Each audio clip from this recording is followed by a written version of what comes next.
exciting and informative episode in our virtual lesson. In this short video lesson, I hope you will gain an understanding and absorb some interesting concepts or ideas in science. I'm Mr. Francisco de Guzman, your teacher broadcaster from Science Department, and before we start, let me drive you to this introductory video made by Mr. Frank Gregorio, an introduction to weathering.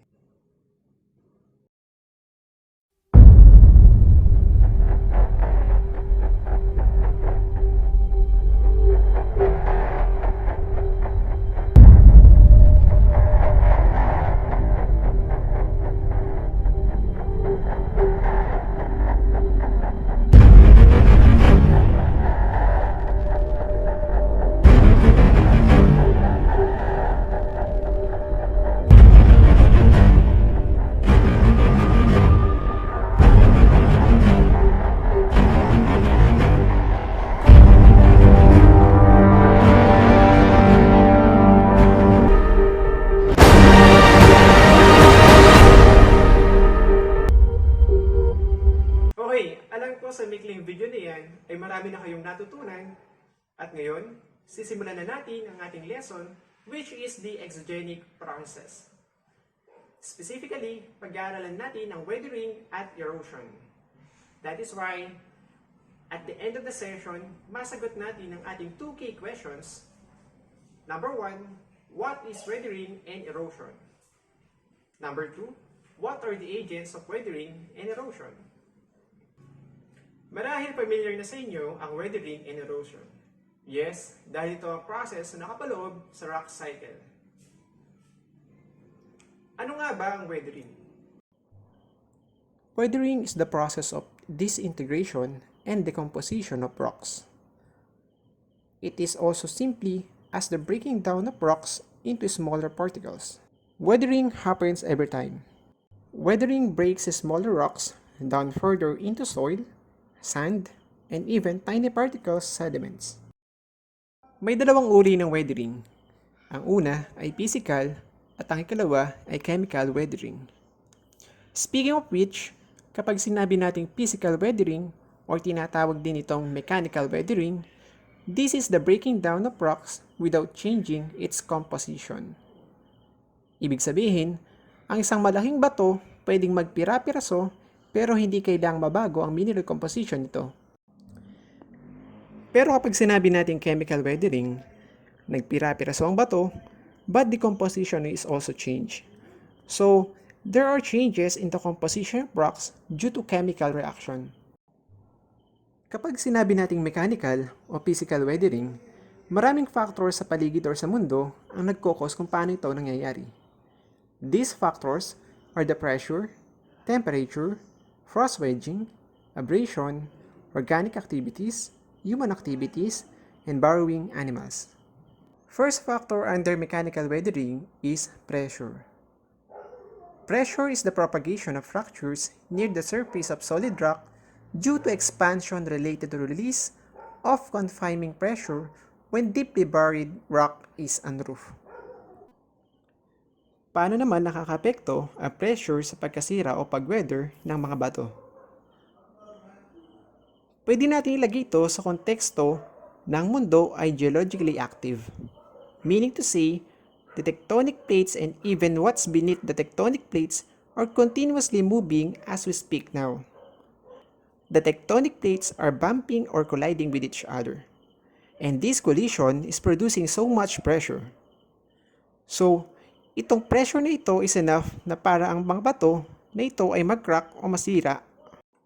The second one is temperature. As we all know, most materials expand when they are heated and contract when they are cooled. Paano ba nakakapekto ang temperature sa mga bato? The general rule of thumb is kapag mataas ang temperature, the particles or the substances expand. Kapag mababa ang temperature, the tendency of particles or the substances is to contract. Since ang mga bato binubuo ng mga minerals at ang mga minerals ay binubuo ng mga molecules and atoms, pag masyadong mataas ang temperature, the particles expand, the substance expand. Kumbaga, lumalawak ang surface na kailangan niyang i-hold. Kapag naman mababa ang temperature, nagko-contract naman sila. So, the continuous expansion and contraction of rocks at large ay pwedeng makasira sa bato. The third one is frost wedging. It is the splitting or breaking up of rocks by the pressure of frozen water in cracks in the rocks. Kukunik ko siya sa temperature. Dahil nga nagkakaroon ng expansion and contraction, pwedeng magkaroon ng crack ang mga bato. At dahil may crack ang mga bato, pwede siyang pasukan ng tubig at kapag ang temperature sa labas ay bumagsak sa freezing point, meaning to say, yung liquid water ay pwedeng mag-solidify at pwede siyang maging ice at pwede nitong i-stretch ang mga bato para sa mas malawak yung crack at later on masira ang bato. The same thing happens when you put a can of soda in your freezer. We all know that soda is mainly water. When water freezes to expand and actually will burst right through a can. Iyon ang frost wedging. The fourth one is abrasion. It is the rubbing, scoring, or scraping of rocks through friction.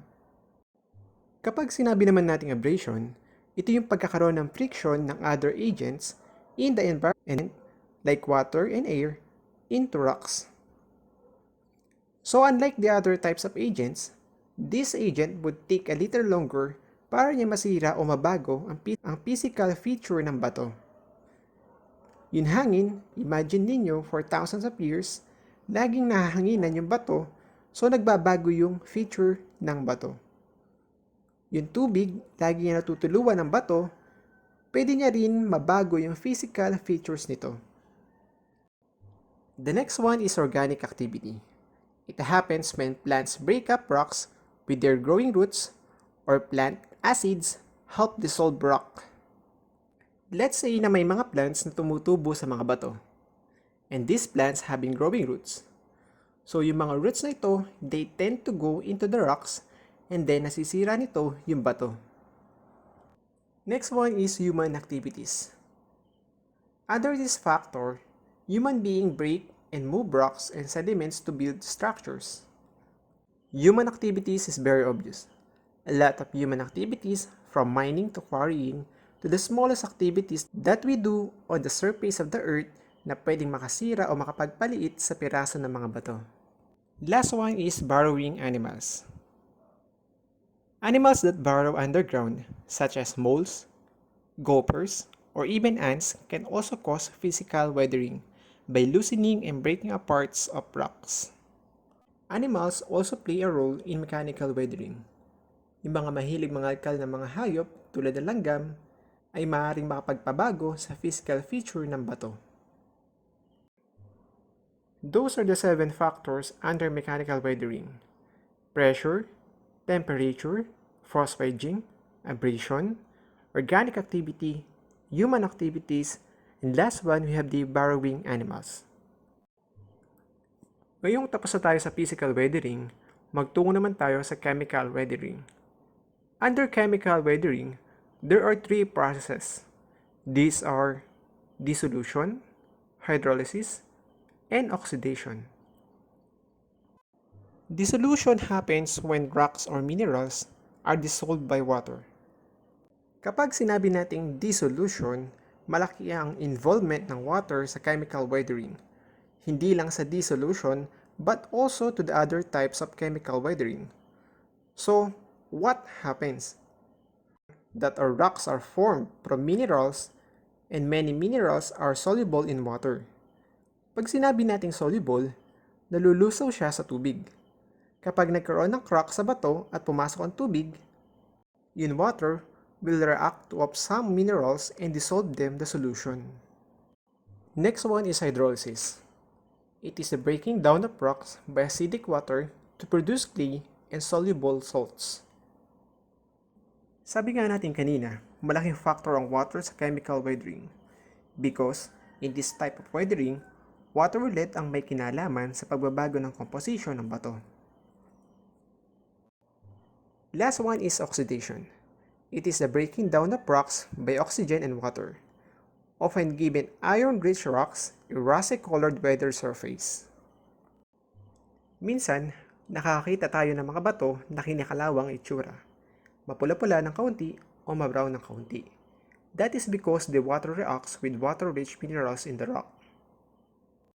Pag nagkaroon ng reaction ang iron sa oxygen, nagkakaroon ito ng rust product dahil sa combination nito. Those are the three processes under chemical weathering: dissolution, hydrolysis, and oxidation. Ngayong tapos na tayo sa weathering, punta naman tayo sa erosion. Ano nga ba ang erosion? By definition, erosion is the separation and removal of weathered rocks due to the different agents, like water, wind, and ice, that causes transportation of the minerals to where they deposited.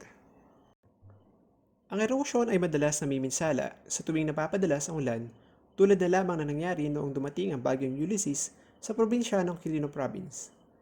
Ating panoorin muli ang balita galing sa GMA News TV.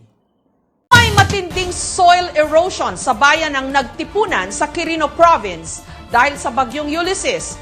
Sa kuha ng Municipal Disaster Risk Reduction and Management Office o ng MDRRMO, nagkalat ang malalaking tipak ng bato at lupa sa barangay San Pugo. At dahil nasira ang bahagi ng National Road, apektado ang buong komunidad.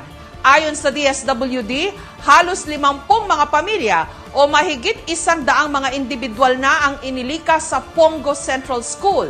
Sa ngayon, nadadaanan na ang lugar. Nakapasok na rin ang ilang rescuer, pero ang ilang nagsilikas ayaw nang bumalik sa lugar na nakitaan ng fissure o bitak sa lupa. Humiling sila na inspeksyonin kung ligtas pa ba itong tirhan. Maging ang posibleng relocation site, dapat din daw matiyak na hindi peligroso. Iyan ang pinsala na maring dulot ng erosion. Kaya tandaan, maging alerto sa oras na may papalapit na sawana, lalo na kung ang inyong lugar o tahanan ay malapit sa danger zone. Upang malaman natin kung kayo may natutunan, maaari nyo nang sagutan sa inyong sagutang papel ang assessment sa Module 5 ng Earth and Life Science. Kung kayo'y may katanungan, maaari kayo magmensahe sa aking Facebook account o mag-email. Ang video lesson na ito ay pwedeng panoorin muli sa ating Facebook page. At dito nagtatapos ang ating aralin sa araw na ito. Salamat, Shopee!